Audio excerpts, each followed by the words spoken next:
Assalamu alaikum wa rahmatullahi ta'ala wa barakatuh.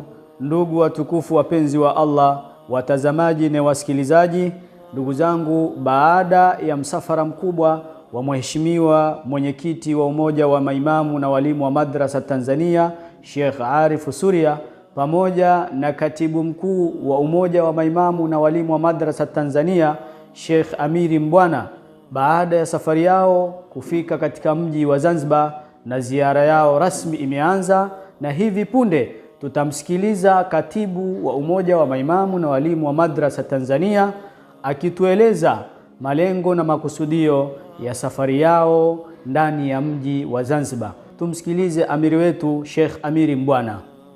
Assalamu alaikum wa rahmatullahi wa barakatuh.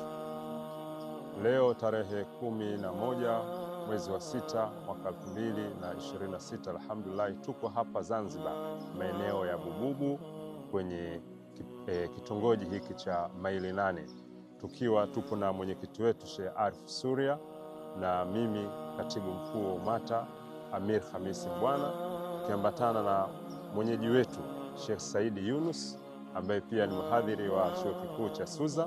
Tuko hapa Zanzibar kwa ziara ya siku moja na malengo makubwa ni mawili. La kwanza, kuzungumza na baadhi ya maimamu na walimu wa madrasa, na la pili ni kuangalia eneo kwa ajili ya ujenzi wa msikiti.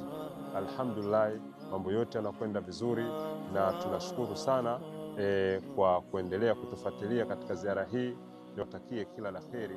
Assalamu alaikum wa rahmatullahi wa barakatuh. Naam, ndugu zangu watukufu wapenzi wa Allah, baada tu ya kumsikiliza amiri wetu wa Umoja wa Maimamu na Walimu wa Madrasa Tanzania, baada ya kueleza malengo na makusudio ya safari yao kuelekea Zanzibar, basi tuendelee kufuatilia na tutapata ripoti kamili insha Allah baada ya kikao kitakachofanyika ndani ya ofisi ya mufti wa Zanzibar.